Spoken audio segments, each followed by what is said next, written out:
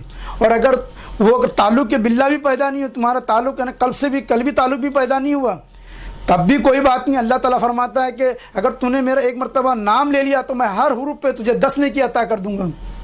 یعنی اللہ کے ذکر سے کبھی آپ کو نقصان نہیں ہوگا بلکہ فائدہ ہی ہوگا, اور فائدہ ہوتا ہی آیا ہے. اور پیر نے تو اور آسان کر دیا ہے کہ اپنی سانسوں میں بسا لو.